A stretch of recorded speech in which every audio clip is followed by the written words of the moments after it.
O Evangelho de Jesus, segundo escreveu Lucas, capítulo 7, versículo 12. Para ganharmos tempo, eu vou iniciar essa leitura que diz assim: ao aproximar-se da porta da cidade, estava saindo dali o enterro do filho único de uma viúva. E uma grande multidão da cidade estava com ela. Versículo 13. Ao vê-la, o Senhor se compadeceu dela e disse: não chore. Depois aproximou-se e tocou no caixão, e os que carregava pararam. Jesus disse: jovem, eu te digo, levante-se. O jovem sentou e começou a conversar, e Jesus entregou a sua mãe. Entregou a quem? Diga a sua mãe. Não, pode ser mais forte, diga a sua mãe. Jesus entregou a sua mãe. Todos ficaram cheios de temor e louvaram a Deus, dizendo: um grande profeta se levantou dentre nós. E diziam eles: Deus interveio em favor do seu povo. Feche os seus olhos em nome de Jesus. Pai, mais uma vez eu quero me colocar na tua presença, Senhor, crendo que o Senhor é um Deus que ainda fala. Por isso eu te peço, fala conosco, usa o teu servo.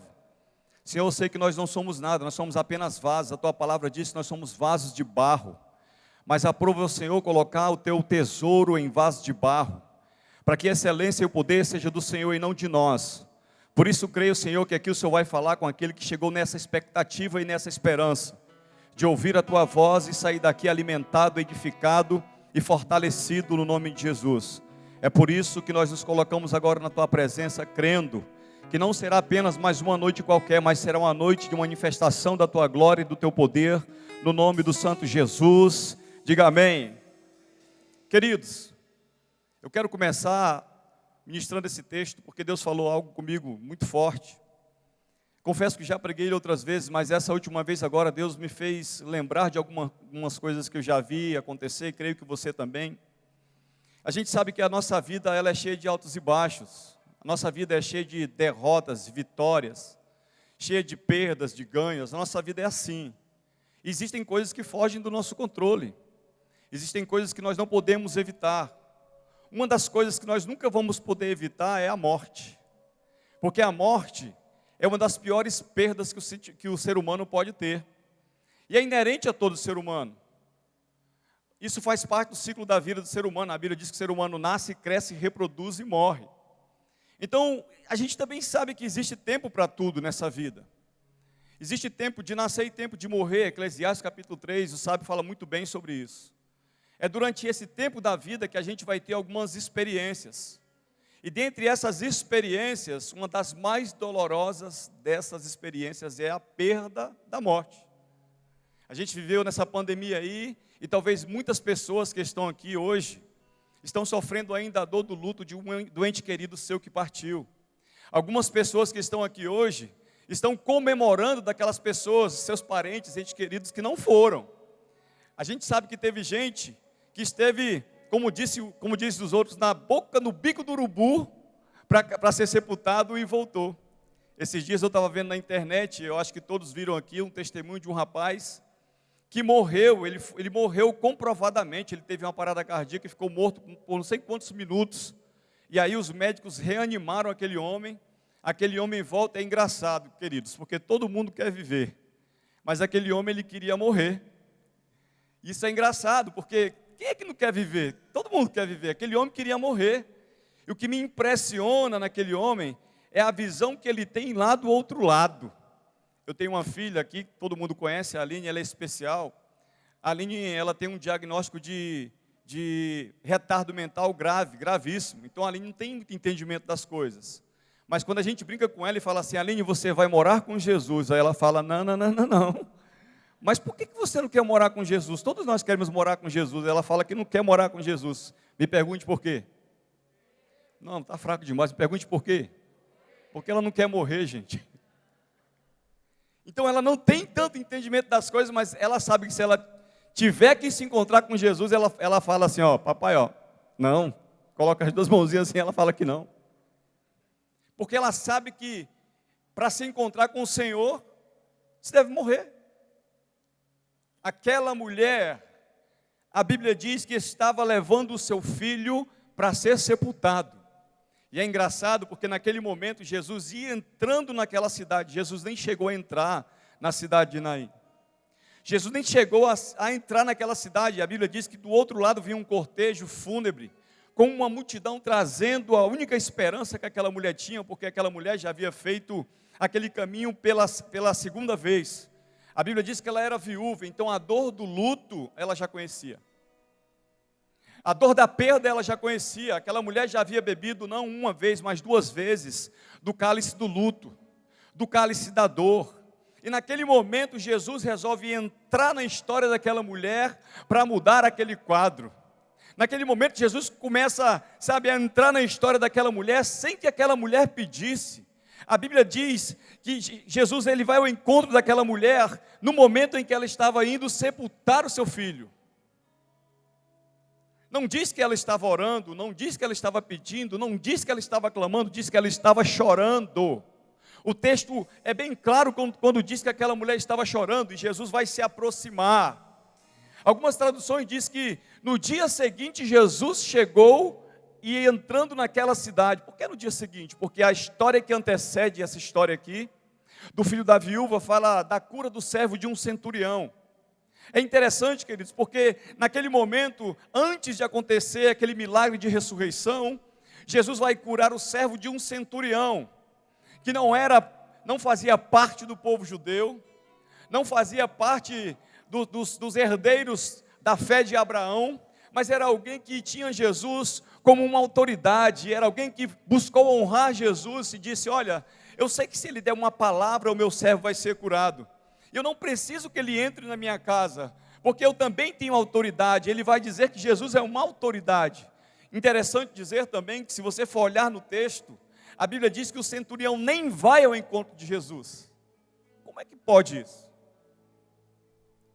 Como é que pode isso? Porque o centurião não foi atrás de Jesus. A Bíblia diz que alguns amigos do centurião, religiosos da época, foram até Jesus e chegaram para Jesus dizendo: ajuda esse homem. Ajuda esse homem porque ele é bom e ele construiu uma sinagoga.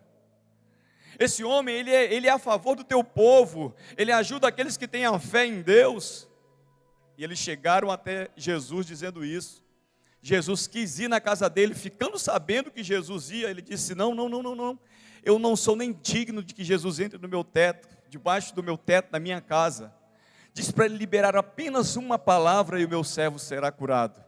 Quando Jesus ouviu isso, Jesus ficou tão espantado com a fé daquele homem, porque Jesus disse: olha, nem entre Israel, nem entre os filhos de Abraão eu encontrei uma fé tão grande assim. Jesus se impressiona com a fé daquele homem, mas e com aquela viúva? Jesus viu a fé daquele centurião, e a Bíblia diz que quando alguém foi avisar que Jesus estava vindo, ele disse: fala para ele liberar uma palavra, e a história do meu servo vai ser curada. E Jesus liberou a palavra, porque viu a fé daquele homem, e o servo dele foi curado. Mas o que foi que Jesus viu naquela viúva? Jesus não viu a fé. O que Jesus viu naquela viúva foi a dor da viúva. O que Jesus viu naquela viúva foi o sofrimento daquela viúva.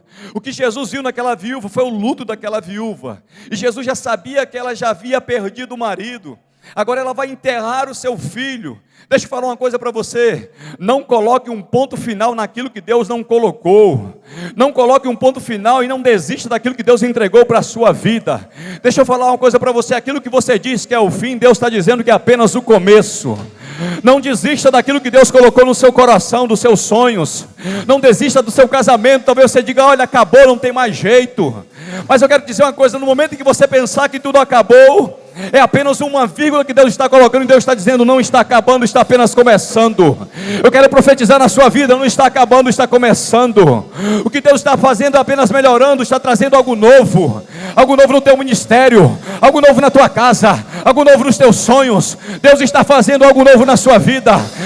Eu creio que Deus está fazendo algo novo na sua vida hoje. Você que recebe, diga amém.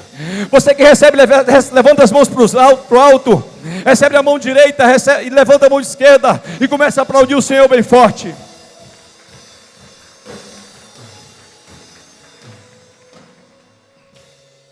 Aquela mulher não tinha mais ninguém. Aquela mulher tinha perdido o marido, tinha perdido o filho, e ela não tinha mais ninguém. Por mais que ela quisesse que alguém a consolasse, ninguém podia, porque tem dor que ninguém pode curar se não for Deus. Esses dias eu fui convidado para orar por uma pessoa que está com depressão, está querendo cometer suicídio. Ele falou: pastor, eu tenho dinheiro, eu tenho bom emprego, eu tenho uma boa casa, eu tenho tudo, mas tem um vazio aqui dentro de mim que nada preenche. Ninguém pode fazer mais nada por mim. Eu disse para ele: existe uma pessoa que ainda pode fazer algo por você. Existe uma pessoa que ainda pode preencher esse vazio que você está sentindo, preencher essa solidão que está batendo o seu coração, que está trazendo angústia para você. Essa pessoa é Jesus de Nazaré. Aí ele disse: olha, todo mundo me abandonou. Ele pegou Covid 2 vezes. Ele gastou mais de 70 mil, se desfez de carro, se desfez de terreno. Ele gastou tudo. Ele falou: agora não tenho mais ninguém. Aquela mulher estava daquele jeito, não tinha mais ninguém. Mas o salmista Davi diz assim, no Salmo 27, versículo 10: ainda que meu pai me abandone, ainda que minha mãe me abandone, o Senhor cuidará de mim. Talvez você esteja pensando: pastor, estou abandonado no meio dessa luta, estou abandonado no meio dessa dor, estou nessa solidão sofrendo. Deixa eu te dizer uma coisa: o Senhor está cuidando de você, é o Senhor que cuida de você, é o Senhor que está te cercando com amor, com graça e com misericórdia. Você não está só, você não está abandonado, Deus não te desamparou. Você vai vencer essa luta, você vai vencer essa crise. Deus não vai te deixar só. Não, você não está abandonado, você não está entendendo. Essa luta não é o homem que vai te ajudar, nessa luta não é o homem que vai te sustentar, nessa luta não é o homem que vai te levantar. Nessa luta, quem vai te levantar é Deus. Quem vai te levantar é Deus. Quem vai te levantar é Deus. Quem vai te sustentar é Deus.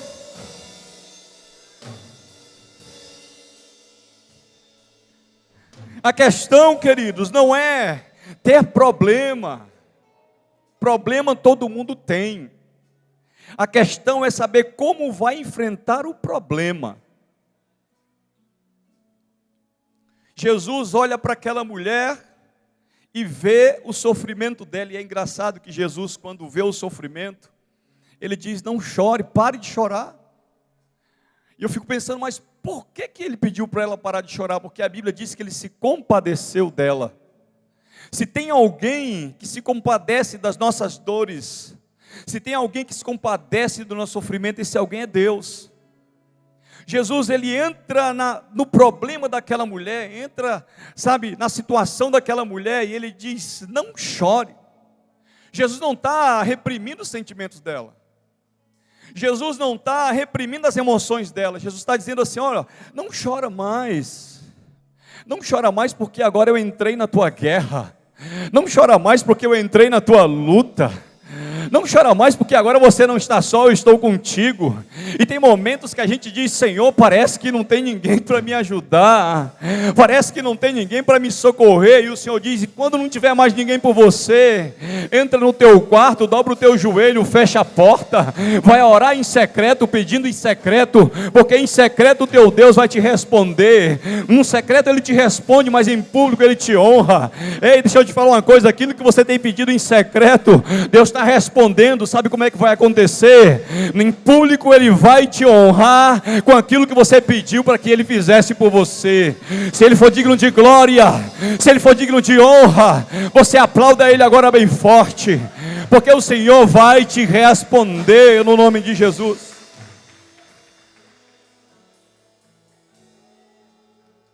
Jesus viu a dor daquela mulher, se compadeceu dela e disse: não chores mais. Uma coisa é a gente chorar só, mas é melhor chorar só do que mal acompanhado. Sabe por quê? Quem levava aquele menino para ser sepultado eram os amigos, talvez a família, talvez aquelas pessoas que também, como aquela mãe, olhavam e diziam: aqui não tem mais jeito, e se não tem mais jeito, não enterra. Morreu, tem que enterrar. E tem pessoas que às vezes andam com a gente, elas também são contagiadas por aquilo que está nos afligindo. E muitas pessoas nesse momento, ao invés de nos ajudar, elas acabam nos atrapalhando e nos influenciando a acreditar que não tem mais jeito. Aí Jesus vai entrar na história e vai dizer: não chora mais não, porque hoje eu vou colocar um ponto final nessa dor. Hoje eu vou cessar o seu choro. Hoje eu vou parar esse sofrimento. Hoje eu vou parar essa dor. A mulher para de chorar.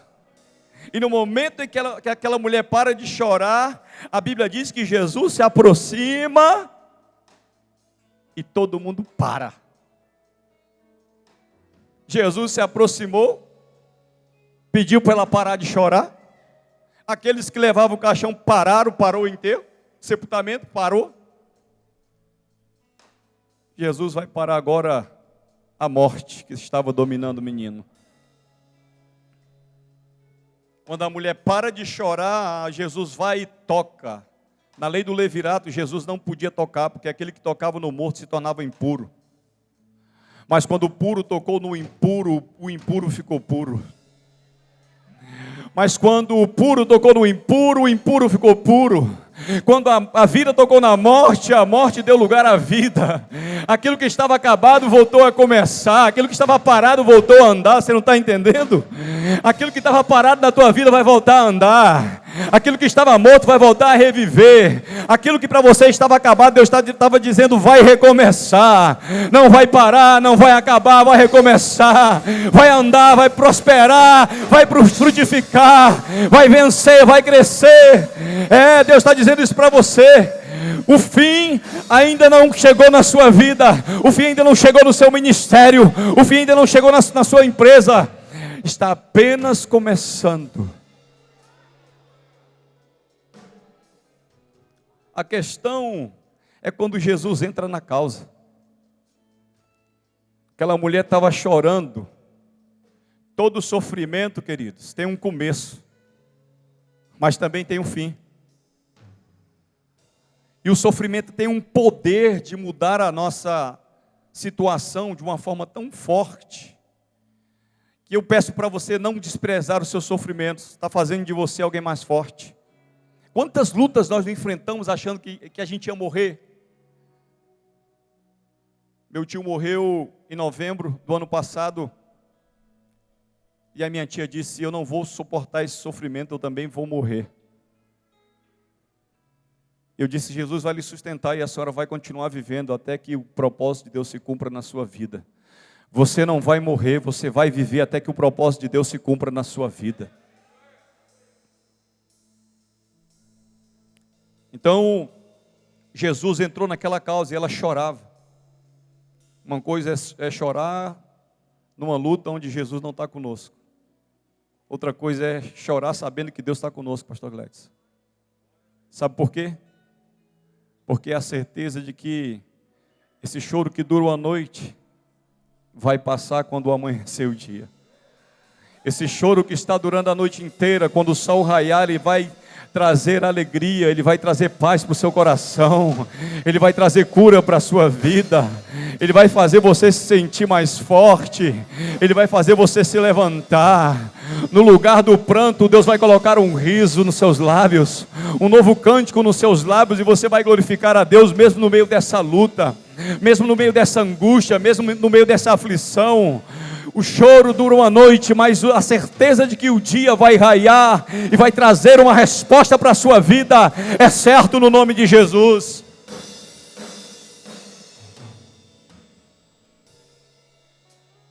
A Bíblia diz que Jesus parou e tocou no morto.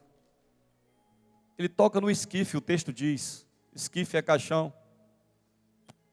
Naquela época os caixões daquela época eram abertos. Jesus vai tocar no caixão. Engraçado que Jesus toca no caixão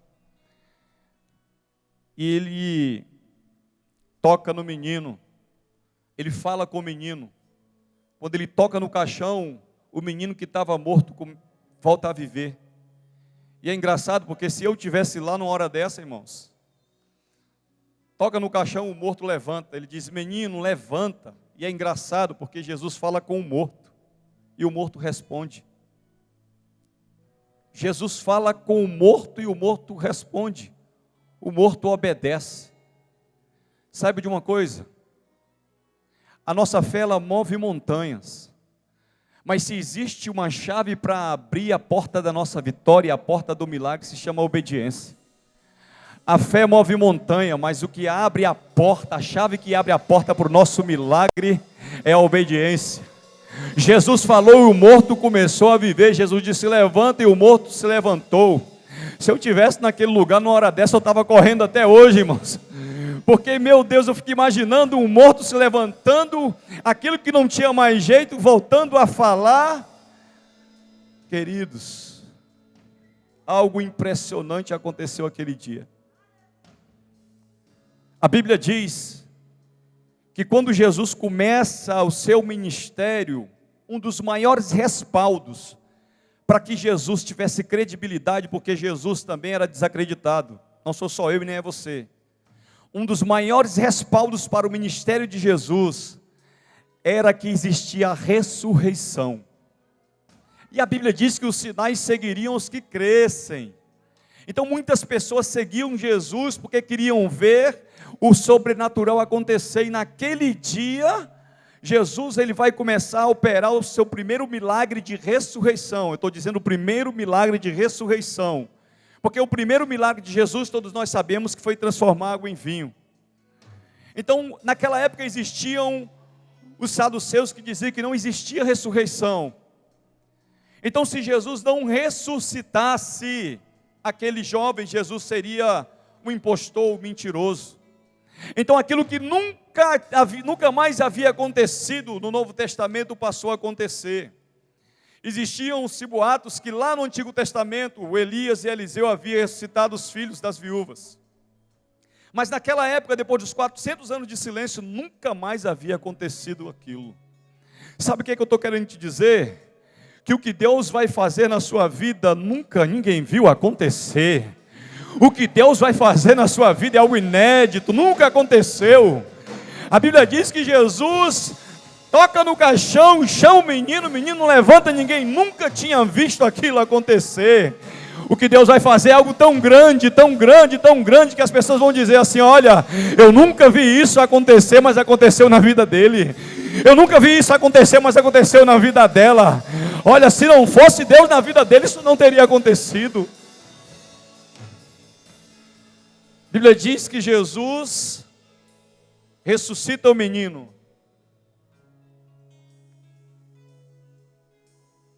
Quando ele tocou no caixão, ele sabia onde ele estava tocando, porque ele sabia o que precisa ser restaurado, ele sabia o que precisava ser ressuscitado, ele sabia o que precisava mudar. Sabe o que Deus estava me dizendo? Nessa noite, embora você pense: mas Deus não falou comigo através dessa palavra, mas se você permitir, Ele vai tocar na área que você precisa que Ele toque. Se você permitir, Ele vai tocar na área que precisa de ressurreição na sua vida, que precisa de cura, de restauração, que precisa prosperar, onde você precisa vencer. Ele vai tocar na sua debilidade, vai fazer você se levantar, e vai fazer você ser outra pessoa a partir de hoje, em nome de Jesus. Porque Deus sabe onde Ele toca, irmãos. Ele toca justamente onde homem nenhum pode tocar. E tem poder para transformar, e tem poder para restaurar, e tem poder para mudar. Agora, o que é mais interessante, eu quero finalizar, é dizendo que antes de devolver o menino para a mãe, Jesus tratou primeiro com a mãe. Por quê? Quando ele disse: não chores mais. Porque Jesus também não poderia devolver o menino vivo para a mãe se ela continuasse com a dor do luto. Ele não poderia devolver o menino para a mãe restaurado se a mãe não tivesse com a sua mente, com a sua alma curada. Então eu sou daqueles que também acreditam que Deus não está preparando bênção nenhuma para nós. Eu sou daqueles que acreditam que Deus está nos preparando para receber a bênção que Ele tem preparada desde a fundação do mundo para nós. A Bíblia diz que Jesus chama a mulher e diz: não chora mais. A mulher para de chorar. Se ela tivesse continuado chorando, aquela mulher talvez estivesse dizendo: Senhor, eu já perdi meu marido e Tu não estava aqui. Meu marido não ressuscitou. Se o Senhor não ressuscitou meu marido, meu filho também não vai. Talvez você esteja pensando assim: se Deus não restaurou o meu casamento, se Deus não restaurou a minha empresa, se Deus não restabeleceu meus negócios, se Deus não restaurou o meu ministério, hoje Ele não vai fazer isso novamente. E aí a Bíblia diz que Jesus primeiro tratou com aquela viúva, para depois devolver o menino. Agora presta atenção comigo. Olha para mim, por favor. Naquele momento em que Jesus toca no caixão, chama o menino se levanta e começa a falar. Muitas pessoas estavam ali. Estavam ali parentes, estavam ali amigos, estavam ali pessoas desconhecidas, curiosas. Jesus, ele vai ressuscitar o menino, e a Bíblia diz que ele entrega a menina para a mãe, o menino para a mãe. Por que ele entregou para a mãe? Porque a bênção era da mãe, não de outra pessoa. A bênção era daquela mãe, não de outra pessoa. Jesus estava dizendo: olha, você pode ter perdido o teu marido, você perdeu o teu filho, mas hoje eu estou aqui para devolver aquilo que é seu. Eu sou uma pessoa, queridos, que eu tenho pedido para Deus sempre aquilo que é meu, não quero nada de ninguém. Eu só quero o que é meu. Já falei para o Senhor, pastor Gledson, já falei: Senhor, eu não quero nada que é do pastor Gledson, eu não quero nada do pastor Anderson, eu não quero nada do pastor Marquinhos, eu quero o que é meu, é só o que é meu. E deixa eu te falar uma coisa, não importa se você perdeu 1 ano, 2 anos, 3 anos, 4 anos, 5 anos, deixa eu te falar uma coisa, o que é seu, e ninguém pode tomar o inferno, o diabo, sabe, obra de macumbaria, feitiçaria, voodoo, nada disso pode te tomar. Sabe, não importa o tempo que foi tirado de você, mas se é seu, vai voltar para a sua mão. Levanta a mão para o céu na posição de receber. Jesus está dizendo assim: olha, aquilo que você pediu é seu, não importa o tempo que foi tomado, não importa o tempo que foi perdido, não importa se morreu há muito tempo, se foi embora há muito tempo, se faliu há muito tempo, é seu. E o que é seu, Deus está devolvendo hoje. Sabe por quê? Porque é seu, e o que é seu ninguém vai tirar. Jesus está dizendo: pega porque é teu, e se é teu ninguém vai tomar, em nome de Jesus. Queria que você ficasse de pé agora.